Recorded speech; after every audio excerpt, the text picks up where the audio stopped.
Il y a deux choses. D'une part, la hausse des taux, elle est sur le très très court terme, donc on a tendance à garder une partie en cash justement pour profiter de cette hausse des taux, parce que le 0,2 ans, il est à 3,5% et pour le moment, il ne diminue pas. Pour l'autre partie, vous avez raison, parce que la courbe va s'inverser, donc le court terme ne va pas rester à ces niveaux-là. Donc on a effectivement des opportunités en moyen-long terme. Donc on ne se prive pas d'acheter des obligations, notamment des obligations d'État à 5-7 ans, de reconstruire cette poche-là. Et c'est l'allocation aujourd'hui principale que l'on a. Et en parallèle, on investit, voire on réinvestit en faisant un petit peu tourner le portefeuille avec le mécanisme de la réserve de capitalisation en obligations crédit, plutôt catégorie, on va chercher plutôt des catégories triple B. Et aujourd'hui, on évite le crédit non noté double B. On trouve que le prix n'est pas le bon. Et même si on avait un prix plus attractif, on aurait des inquiétudes sur la capacité de remboursement de ces entreprises parce qu'elles vont avoir des charges financières qui vont doubler en se refinançant au prix actuel.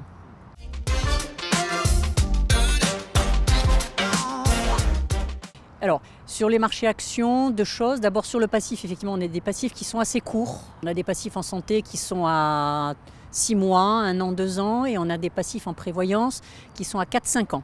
Donc on n'a pas des passifs extrêmement longs qui pourraient justifier une allocation en actions structurelles autour de 10% sous solvabilité 2. Déjà, on est un peu frileux de par la construction de nos expositions aux passifs. Ensuite, dans le passé, effectivement, on a eu une exposition action qui était relativement élevée, au-delà de 10%, et c'était d'ailleurs avant l'entrée en solvabilité 2. Je rappelle que solvabilité 2, quand même, nous a coûté beaucoup en capital sur les actions.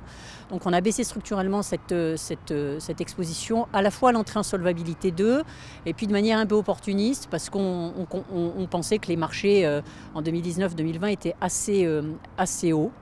Et donc on a vendu l'essentiel de nos positions actions qu'on a rebalancées vers des obligations, plutôt des obligations financières, banques et assurances.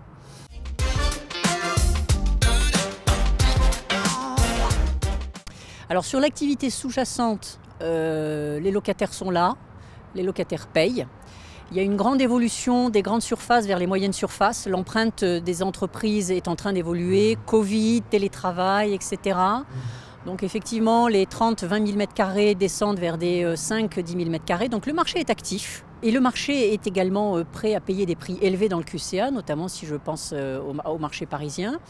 Après, ce qui nous embête clairement aujourd'hui, c'est la valorisation, effectivement, de tous ces portefeuilles, qui a été en baisse forte sur 2023. Alors des baisses très différenciées selon les SCI, qui est encore potentiellement, de ce qu'on comprend, en baisse en 2024, tout du moins pour le premier semestre 2024. Donc au total, on va avoir un marché qui aura baissé facilement de 20 à 30%.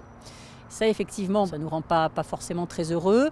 Après, on n'est pas des acteurs qui ont la nécessité de liquider ces actifs-là. On les porte à maturité, on ne fait pas la queue au guichet pour se faire rembourser. On n'a pas d'inquiétude sur le sujet. C'est simplement qu'entre-temps, dans le creux de marché, comptablement, on risque d'avoir des provisions pour dépréciation à court terme.